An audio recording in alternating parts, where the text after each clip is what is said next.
People go into pediatrics because they like kids. But no, it's really about the whole family, about generations. And even today, there was a mom who was very upset at what happened to her child. And I just sat there with her and I listened and I validated her feelings. And I asked her, what can I do now to help you with your anger, your frustration, and your anxiety? Because the past is the past. I can't control that. What I can control right now is how we can help you heal as a team so you don't have to do it alone. I think that has a good impact on society. That's an aspect of pediatrics we don't teach in medical school. Maybe we should start. And there's studies that show that most people forget 80% of what the doctor talked about when they go see the doctor, right? 80%, that's a lot. And even like 50% of that is misremembered, right? So really the best of us remember only 10% of what was said at the doctor's office. But 100% of the people remember how they felt. Welcome back to the show, everyone. Today's guest is a man whose life's work is about more than just treating a fever or diagnosing an ear infection. He's a pediatrician, but also a CEO, a philanthropist, and a voice in his community for something that often gets overlooked, the emotional well-being of parents. Please join me in welcoming a thoughtful and dedicated physician, Dr. Nhu Sang. Dr. Sang, thank you so much for being here. Debbie, thank you so much for the introduction. That was really lovely. I appreciate your words. Back in 2012, you made a big move. You left a secure job in Hawaii to move back to Fresno and start your own practice, Sang Medical Corp and Sang Pediatrics.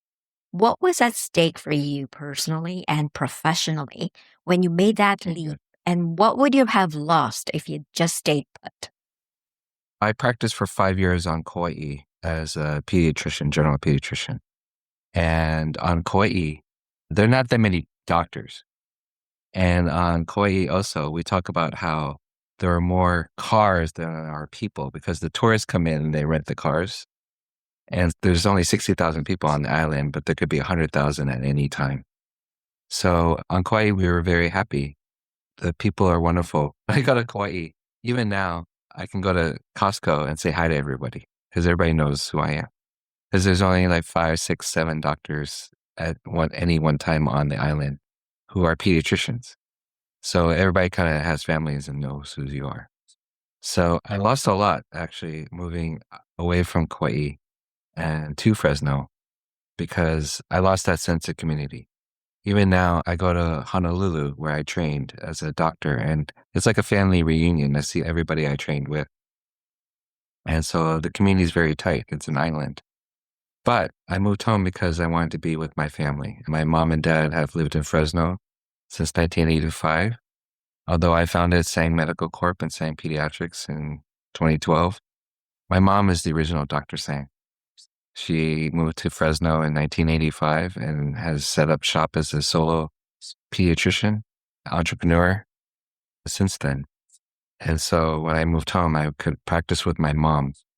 And that's a really special and unique privilege that I have, is to be able to share a profession as noble as pediatrics with my mom.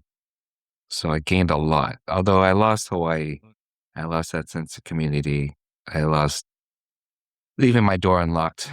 That's the type of island that Kauai is. I gained so much. My kids now know my parents, whereas if I stayed on Kauai, they would not know them. We're just too far away and not spend as much time. So I really am proud of the move. It was really hard. I don't know, Debbie, do you ever watch Lost? Did you watch that TV show Lost? No, I haven't. Sorry. It was filmed in Hawaii.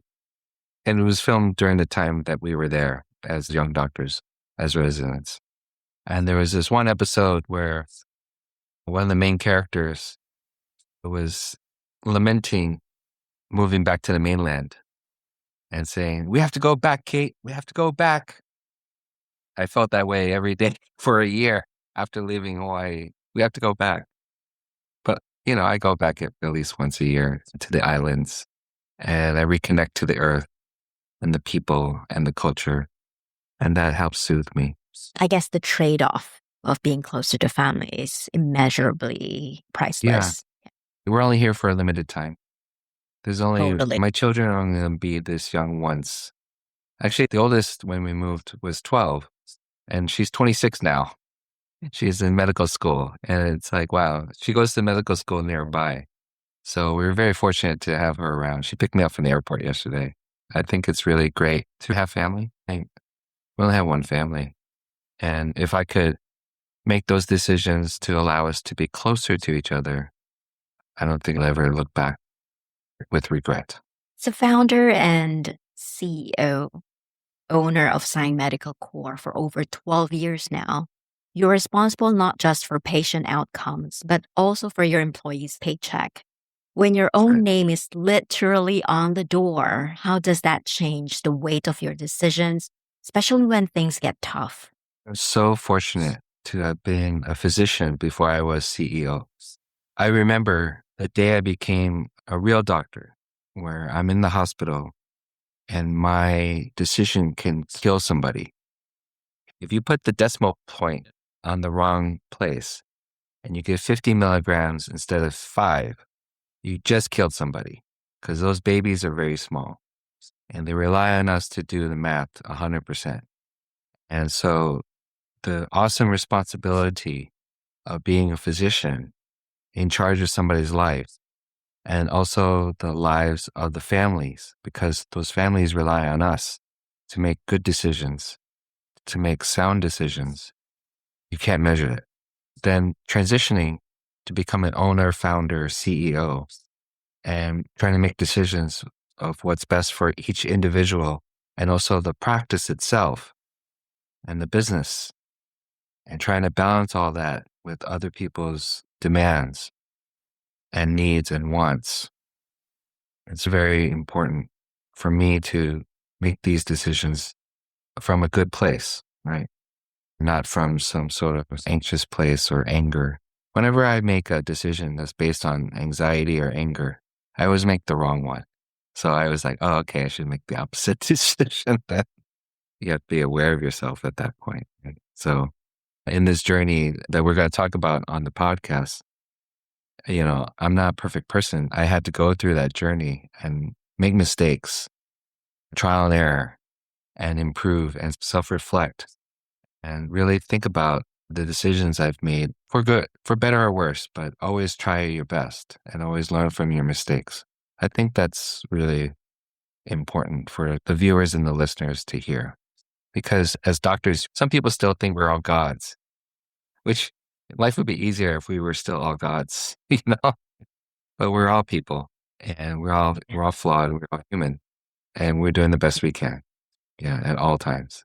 And sometimes when we don't even show it, right? And we go home and we cry. That's how it is. That's what the calling of the profession is, to bring in individuals who will go the extra mile to help save lives, because we care so much, especially in pediatrics. So I hope your pediatrician can say the same.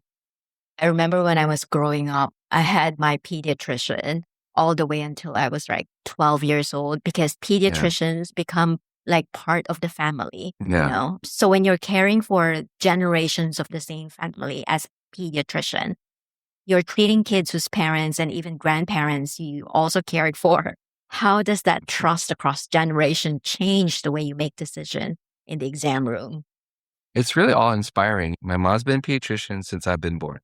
So there's still a picture of her holding me as a newborn. And it's at the hospital she's training at, right? And she worked, back then, like 1972, like you just work until you give birth. You don't get the time off and all that stuff. So she gave birth to me at Mercy Hospital in Chicago, where she was training. And she's been in Fresno since 85. I've only been here since 2012. So my mom has treated those generations, and I watched her, become part of those families. And I see her now still doing it at 81 years old. She worked full time today. She really commands a lot of respect, because she has gone the extra mile for those families for generations. And luckily, my mom she's very, very sharp. And so she remembers everybody's mom and grandpa and everything. And all those stories they used to tell her, she remembers it all. And I really am proud of her. I'm not as good as her. It's really difficult for me to remember everybody's names and all their stories. but I do the best I can. I try to live up to those standards. She is really an inspiration and has inspired me to go into the profession and the family business and to expand and to grow as we push forward into the future. I wanted to lay the foundation for success at St. Pediatrics. As the owner CEO, I always try to make sure that we set ourselves up for success. Your family gave a multi-million-dollar gift to the Community Regional Medical Center, naming the postpartum wings in honor of your mother, Dr. RSI Sanjurevet. So what did it mean to you and to your family to put your own resources behind the hospital where you also practice? And how did your mother's example shape the way you give back to your community? We can talk an hour about all that. But the first thing was that I used to be chair of the department at the community hospital. I was chair of the department of pediatrics from 2017 all the way through December 2020 pandemic. I made a lot of great friends and a lot of great colleagues, nurses, doctors, respiratory therapists, you name it, at that hospital. That hospital in downtown Fresno is one of the only level 1 trauma centers in all of California, and it doesn't get enough recognition. If you ever have a baby and they ever get sick right after birth, the safest place to have that baby is at community hospital. They don't do a good job telling stories at that hospital, but I can tell you that some of the deliveries I've gone to, the state-of-the-art medicine that is practiced there is awe-inspiring. And also as the chair of the department, I go to those leadership meetings where the chairs of all the departments, surgery, emergency department, internal medicine, we all get together and we do what's best and to make decisions that will improve the quality of care at that hospital, but also increasing the quality of care of that hospital impacts all the Central Valley of California. So I'm going to have to tell you a secret. I'm going to tell all your listeners. At that time, during the pandemic, 2020, 2021, where I looked around and I was the last pediatrician who would come in to that hospital every day to go see the newborns. I was the last one. Everybody had left. Everybody had allowed the hospitalists, the newborn pediatricians who are paid by the hospital, they let them take care of it. I was the last one who took care of my own patients. And it's a tradition that's been done for generations. My mom did it for decades, and I did it for over 20 years. And at that time, a lot of new doctors were coming up who were not used to the work hours of answering the phone call at 2 a.m. If the baby gets sick, it was just like a few hours old. And so I looked around and I saw like, okay, I'm the last one. And I was in the middle of trying to expand St. Pediatrics at that time in 2021. And if I were to commit myself to do that, I had to let it go. So once I let go of rounding on newborns at community hospital, at downtown Fresno, and at Clovis Community Hospital, so I was doing 2 hospitals at once. Once I let go of that, then I could concentrate my energy and skill set to take Stanford classes. That's the other thing that happened at that time was I got accepted to lead around the same time. And so the Stanford Lead program really taught me a lot about business and leadership. You close one door, another one opens, right? So Totally. that's what I had to go through that journey of letting go and closing a door that I really still fondly look back on and I really care about. After I closed that door, I still want to be connected to the community. I still wanted to have an impact. And I never thought I'd be in a position to ever donate, like you say, millions of dollars. I never thought that I never thought I would be able to be one of those people. I was listening to a lot of podcasts by Malcolm Gladwell. You know Malcolm Gladwell? He's an author. Yes. And Yes. he always talks about how Harvard always has these multi-billion-dollar endowments. People donate millions and upon millions to get their name on the building. Mm. And I was, gosh, yeah, Malcolm Gladwell. But I never thought I'd be one of those people.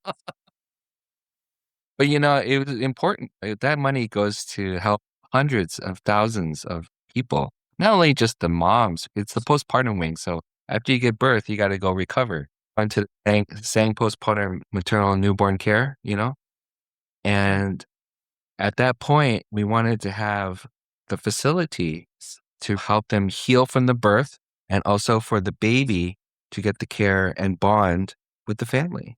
And so I wanted the families to have that too. And then suddenly one day I woke up, I was like, oh, I can't do this. I do have the power to do this. Can we do it? And the philanthropy office, a woman named Kate Lafferty, and Kate was great. And we sat there for 3 hours thinking about what we can do with that money to try and improve the lives of all the moms who give birth. 10,000 babies get born in that system a year. 10,000 every year. That makes a huge impact. And so that's really what I'm looking for. How much bang for the buck can we get just by doing something like that? And so I was happy to do that. My mom's been part of this community since 85. To have her name and her picture on the wall of both hospitals, both downtown Fresno and at Clovis Community Hospital. My mom still has that picture. It's one of her favorite pictures. She's standing and my dad's standing next to her plaque on the wall as a Clovis Community Hospital. And the memory came up on Facebook and said, hey man, look at this, And then she goes, that's my favorite picture. And I think that's an enduring legacy, right? To have a wing named after you and to have impact across generations. I'm curious, Dr. Sang, you mentioned that when one door closes, one door opens. Was it a conscious pivot or was it something that naturally evolved for you? It was a totally conscious pivot. And it was similar to when I wanted to move from Kauai, where I was loved. I loved it.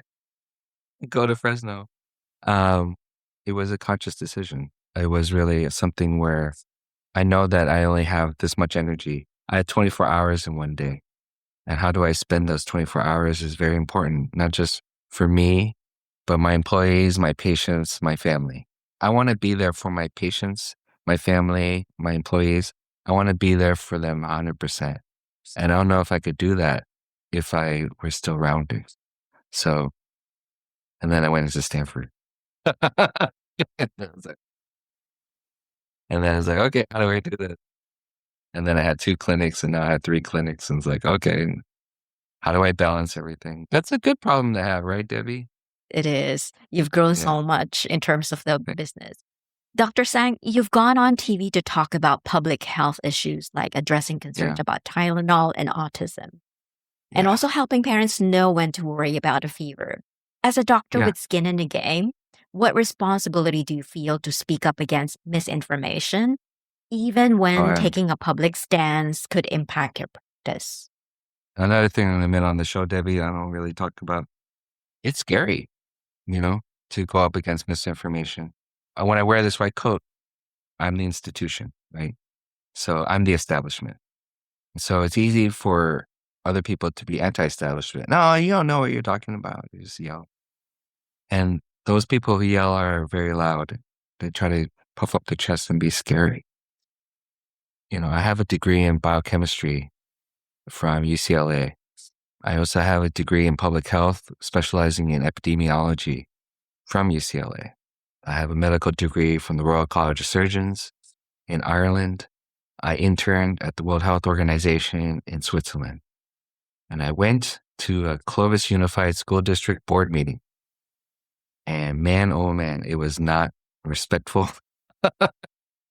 It was right where Delta started in 2021. People were wanting to go back to school and they want their kids out, and how dare the doctors try to prevent that. But I just wanted everyone to know there's consequences to those actions. As a physician, there's consequences to your decisions. You can make or break somebody's whole life by just putting a decimal place in the wrong place. I understand that not everybody's experienced that before. So we make it look easy to be doctors and public health advocates, And sometimes too, some of the best doctors will say, I hate mandates. And I know where they're coming from.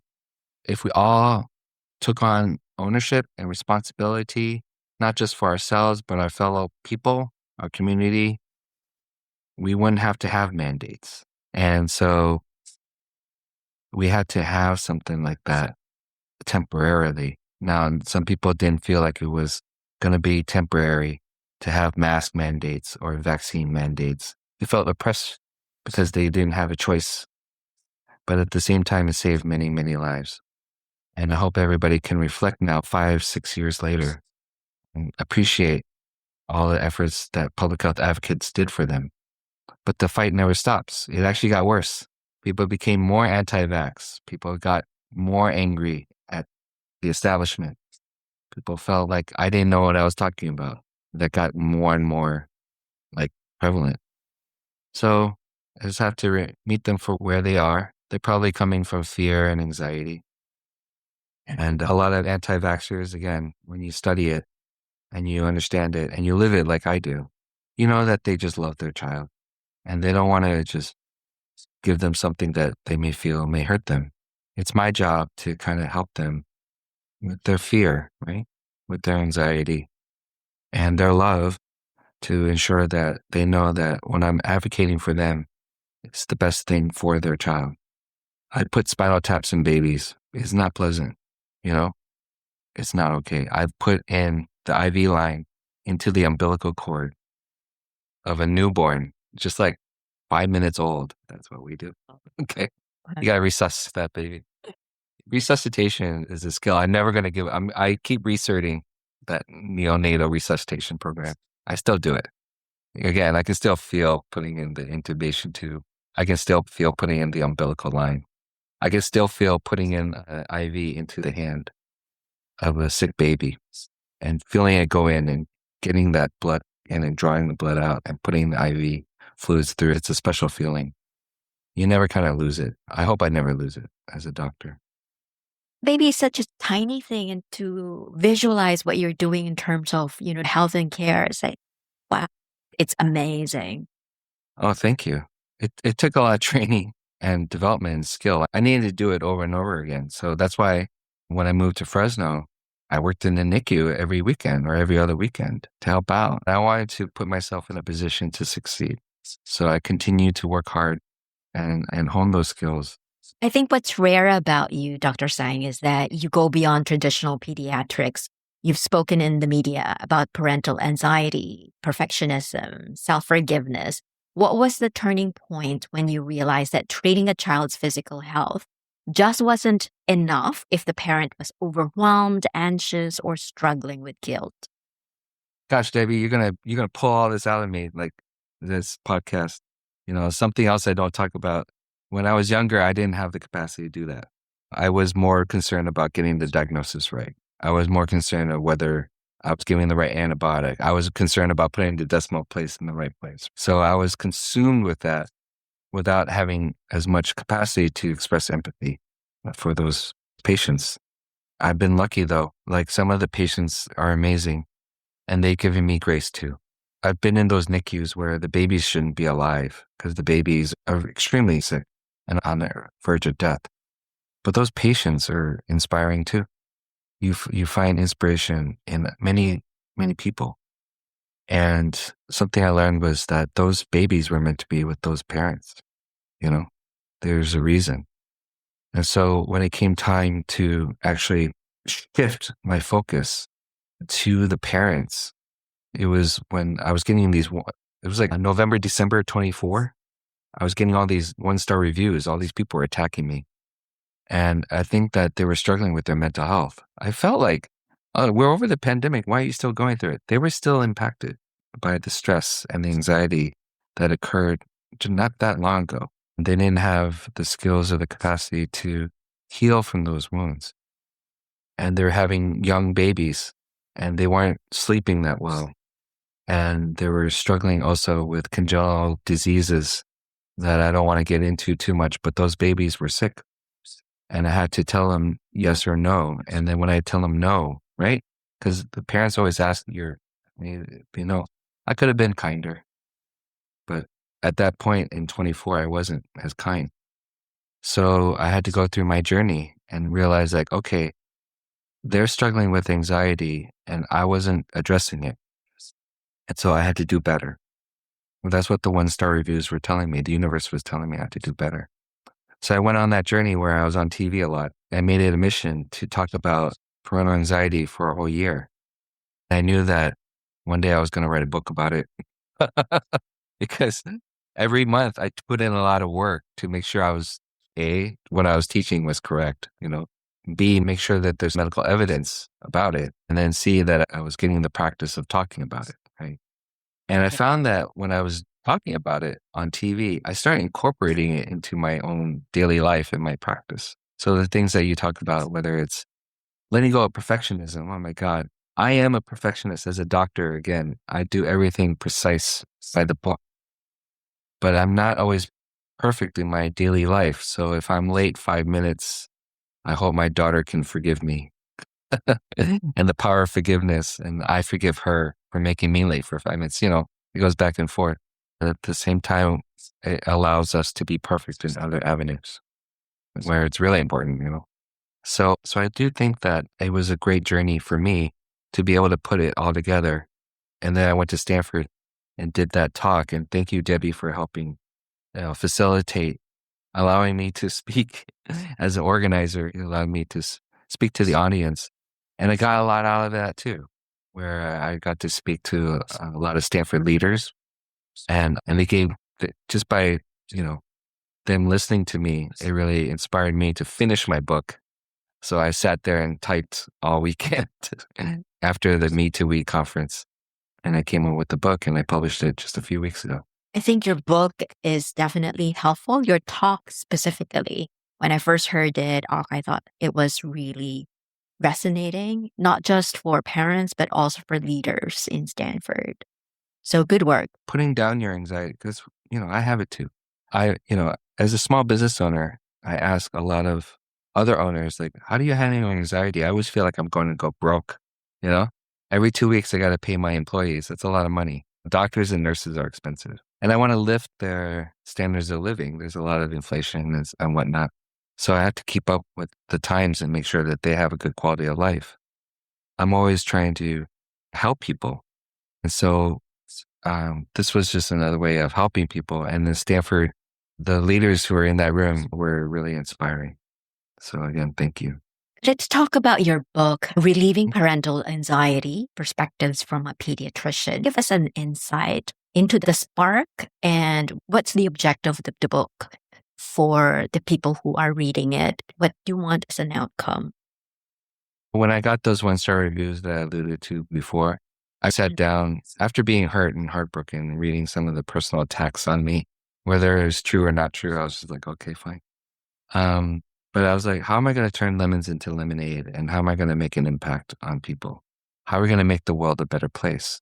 Because, they may fire me as a pediatrician, but they're going to go to somebody else and just be angry at them too. It's never going to end. The cycle doesn't end. So I was like, well, what better forum than just going on TV, putting up on a post on Facebook or wherever on social media, and then somebody can maybe heal from it. And then a lot of people came up to me after the talk. They wanted the slideshow. Okay, so let me write this book real quick. And here's $14.95. You can read all about it and actually reference it too, whether it's about generational trauma or healing the inner child. I wanted society to benefit from my perspective as a physician and how it impacts children. People go into pediatrics because they like kids, but no, it's really about the whole family, about generations. And even today, there was a mom who was very upset at what happened to her child. And I just sat there with her and I listened to her and I validated her feelings. And I asked her, what can I do now to help you with your anger, your frustration, and your anxiety? Because the past is the past. I can't control that. What I can control right now is how we can help you heal as a team so you don't have to do it alone. I think that has a good impact on society. That's an aspect of pediatrics we don't teach in medical school. Maybe we should start. And there's studies that show that most people forget 80% of what the doctor talked about when they go see the doctor, right? 80%, that's a lot. And even like 50% of that is misremembered, right? So really the best of us, we remember only 10% of what was said at the doctor's office, 100% of the people remember how they felt. I'm going to reference a little bit back to the COVID.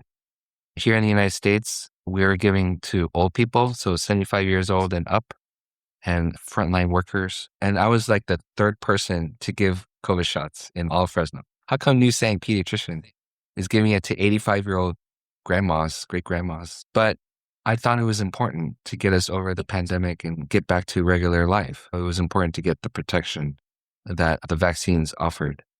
Some of those patients who came in, those old people, didn't leave the house for over a year. They were so scared. They came in, they had paper towels over their hands when they opened the door, and they didn't want to touch anything.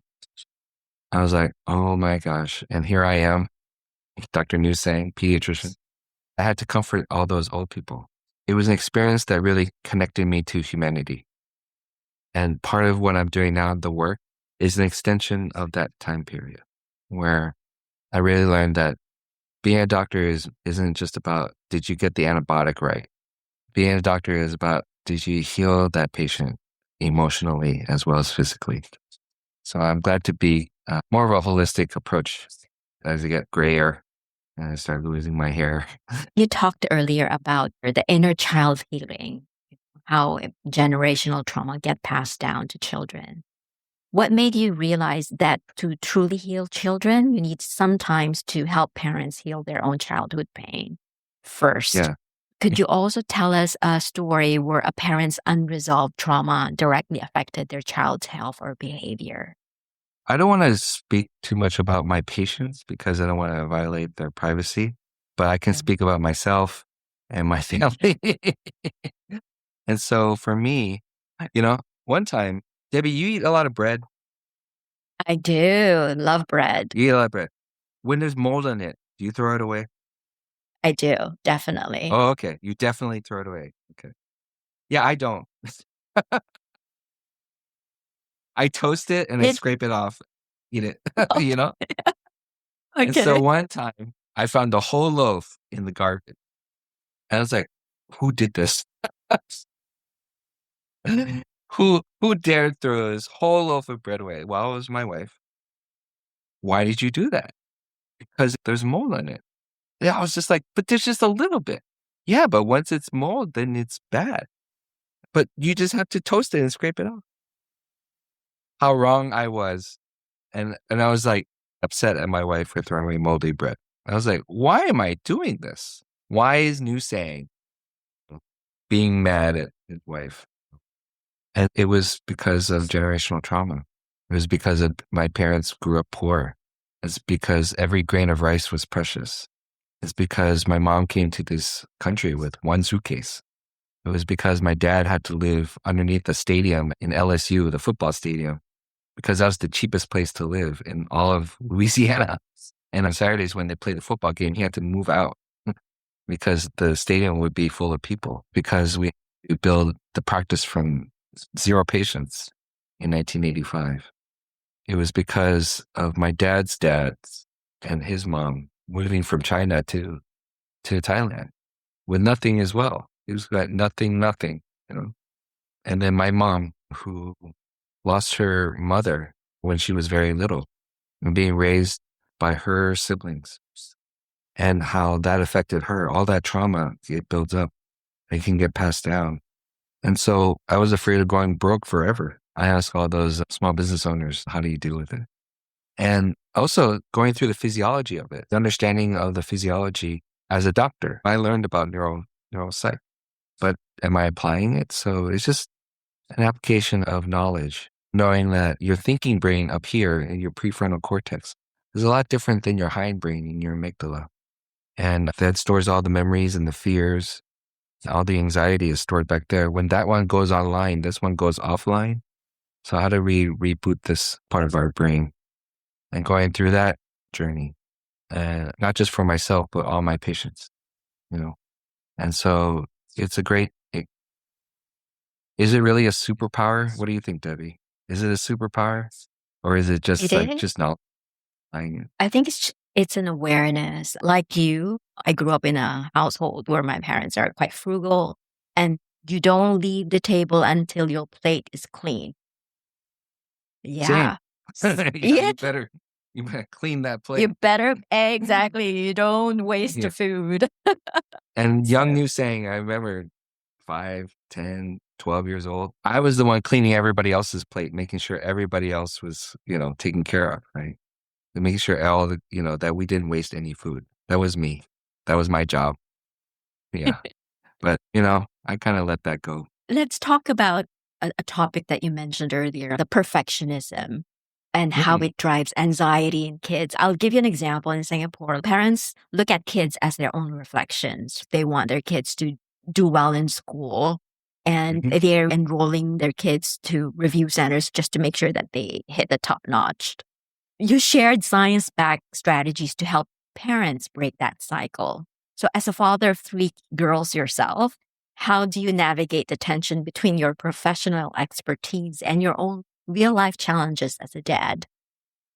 Oh my gosh. Well, I see how detrimental it was for me, Dr. New saying, to have a parent drive him crazy. He's trying to get into Harvard and Stanford and all these like hard schools to get into. UCLA was not good enough. Oh my gosh. And so that caused a lot of anxiety and depression for myself in my teens and 20s. Every parent wants something better for their children. So when I got my children, I said, I'm not going to do that. I do want them to be successful. I do want them to do their best. My oldest child is in medical school and graduated from UC Berkeley. Uh, So, humble brag. And my middle daughter is emotionally intelligent and is so talented in art. Just this weekend, I was texting her and it's like, I don't know how to help you become a tattoo artist, right? But I think this is what, the research I've done to try to like help you achieve your goals. And she was like, I was afraid she was like going to yell at me, as a doctor, just like, okay, I don't know what I'm doing, but this is what I'm trying to, tell you what to do. But she's like, no, thank you for your advice and your support and trying to help me on my journey. And I was like, oh, thank you. You know, as for the Singapore people who are getting their kids into the top schools and trying to drive them to be a success, the advice I have as a child who was born to Asian parents who did the same for me and my siblings, just remember that they need to feel loved too. I know that that's one way we express our love is to give them the means and the support to become successful. But take it from me, my parents never told me I love you. And I grew up thinking they didn't love me and that they used that to drive me to become more and more successful. And it took a mental toll on me to the point where I had to go through a journey of self-discovery and mental health and all that stuff. But I don't want my children to have to wait till their 40s and 50s to go through that journey. I tell them I love them every day. And I give them the unconditional support. It's like, if it's with school, great, I'll buy it for you, no problem. Any books, not a big deal. Pokemon cards and K-pop, I don't think you need that different color album for whatever group. You know, Yeah. that's what's discussion just yesterday. Why don't we save that money for something else? And they can learn the value of money elsewhere. But they know that I care. And that's the most important. So yeah, don't forget that part of it too. Yeah. Go for it. Get into that top school. That would be awesome. If my kid got into those schools, I would be ecstatic. And we're actually trying. So I'm no different than them. But if they don't, remember too, that they can be successful as well and they can be happy. It's the pursuit of happiness. It's not the pursuit of the degree on the wall. Just want happy Yeah, children. that's So remember true. that part. Yeah. Yeah. Thanks for that advice. I think sometimes the way you express your love comes in different forms, and Yeah. parents, Yeah. yeah. It's cultural. I know. I have Asian parents. Okay. Although my parents don't say I love you, I know they do. You know, Yes, they just but they express express this, different. yes, different ways. Yeah. Yeah. Different ways. Yeah. So I get it. How about gratitude? I know in your book you mentioned about how gratitude can help parents reduce anxiety and create a calmer, more nurturing environment for kids at home. So how do you Very practice powerful. Yeah. forgiveness, self-forgiveness specifically, to calm the It, nervous system? right. Once I started forgiving other people for not being perfect, for not getting 100% there. Once I did that, I started doing it for myself. And I started forgiving myself for not being 100%, 100% of the time because nobody is. It's okay. I can strive for it. If I fail, I'm not a failure. Right. And so once I started forgiving myself, I became more grateful for myself and, and everything. People look at what I've accomplished, whether it's through business, medicine, philanthropy, or whatever. Yeah, cool. But at the same time, I have to be able to enjoy it. And I can only do that if I forgive myself for not being perfect. So I will always strive to be, that's my North Star. But I have to also give myself a little break. Sometimes I think, okay, live a 95-5 rule, 95% is great. And then the 5%, I'll work on it. And so Kaizen, continuous improvement, is the Japanese term. We do that a lot as saying pediatrics, and it's built into our culture because I really want us to be the best, and hold ourselves high. Just like your family too, Debbie, I bet, right? You want you guys to be the best. So that's why we do these podcasts. That's why we talk about these things to help improve our lives, our mental health, and then the impact it has on our children, our community. So I hope your listeners can get something out of it too. Si se puede. That's a Spanish term. Yes, we can. It can be done. Yeah. I remember that. Si si puede. Yeah, si se puede. Nowadays, online reviews carry a lot of weight. Okay. Yeah. So how important are they in terms of building your own practice? And more importantly, where do you draw the line between adapting your communication style to keep patients happy versus standing firm on what you believe in terms of medical decision to be the right choice for the child's best interest? There's a medical study that shows that the people with the most 5-star reviews are usually the worst doctors. Usually, they're just pursuing the 5 stars. They're not actually giving real medical advice. They're just trying to get likes and subscribe. So how is it that you balance the two? I used to think as a young doctor, it was impossible. I used to think you have to choose one or the other. And that binary thinking, that false dichotomy was not really me anymore. I let all that go. You can practice great medicine and have a point of view as to how medicine should be practiced. Every doctor is different. They've had different experiences. I lived in different parts of the world. And so I've seen different things and seen things which work well in one country and not in the other. And so I have a broader viewpoint than people who haven't done that. And that's okay too. Again, it comes down to all your values. I think if we can get the 1-star review and still respect them and not disrespect the person, you can learn a lot from that 1-star review. And when you get the angry phone calls from the parents who feel like they didn't get enough treatment or they got too much treatment, you say, I understand. My life is so much better since I've approached those phone calls and those reviews with empathy and my values of respect and trust. Although some people, they're not very truthful in their review. Okay, fine. But some of them are. And you got to focus on those. And you'll always get better if you do. And that's why I can sit here with you now, Debbie.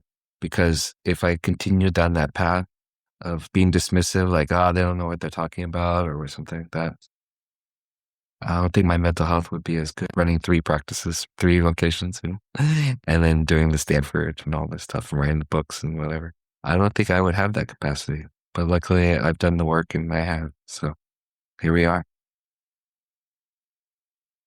In closing, your practice has won the Doctor's Choice Award for Pediatrics multiple times. Looking at the next generation of physicians, so many are choosing hospital employment over the ownership path you took. What do you think they gain? And more importantly, what do you fear they lose by not having their own skin in the game? Oh gosh, that's a great question, Debbie. As you say, in the United States too, more people are turning to comfort over uncertainty, because it's comforting to know that an institution as big as, say, Kaiser Permanente, who give great benefits, there's comfort in knowing that they're not going to go bankrupt and they're always going to be around and give you the great benefits and see you through to your retirement. Whereas if you become an entrepreneur and you try to do it yourself, lots of anxiety, right? Even I struggle with like, oh my God, we're going to go broke, but we never do. We never miss a paycheck. Anything. We always do well. But what do they lose is the ability to have the impact on their employees and to grow leaders. Something I'm really proud of at St. Pediatrics is the fact that my management team came up from ground zero. They were like receptionists or billers or, front desk people. And they were excellent at their job. So I wanted to reward that excellence by developing their leadership skills so that they become managers and supervisors and assistant supervisors and whatnot. We tear it up. Whereas in the past, I used to do everything myself. Big mistake of small business owners. You gotta do everything yourself. And one thing I'm really proud of is taking what we learned at State and then applying it to my business every time. Even like me to we, one of the leaders always posts about how that story of how, one of the company trips, I went to Google in Mountain View in 2000, whatever it was, 23, 24. And I saw that the women's sanitary napkins and tampons for free in the men's bathroom. I was like, that's interesting. And it reminded me of my wife and I talk about in Scotland, they made it free for everybody and how we should do that for it just validates women's humanity, right? Just to have it free. You don't have to go in and not afford it or something or skimp on it. And so I was like, but that'd be great if it was free in the United States, but it's never going to happen. But what? Wait, I'm the owner of St. Pediatrics. Why don't I just buy it for them? And I just called the managers. Hey, everybody gets free sanitary napkins at St. Pediatrics, like that day, like before I even got on the bus back to Stanford from Google. They talk about that every time. At Me to We, they talk about it a lot. Every day it gives you an opportunity to make an impact on somebody's life that you never really thought about. And I hope that I set a good example for others because I can't control other people. I can only control myself. And so everybody who's there, who's listening to this podcast right now, I hope you can do the same for you, your family, your children, and generations to come. I wish you the best. And you too, Debbie. So much, Dr. Sang. Thank you for your impact, your vulnerability, and your expertise. And more importantly, for putting your own skin in the game to make our community healthier. Yes, skin in the game is so important. We're all connected. We're all connected. Before we close, I'd like to just remind everyone, Dr. Sang's new book is Relieving Parental Anxiety, Perspectives from a Pediatrician. You can find Dr. Sang at Sang Pediatrics in Fresno. We'll have links to everything on the show notes. Thanks for listening. Take care.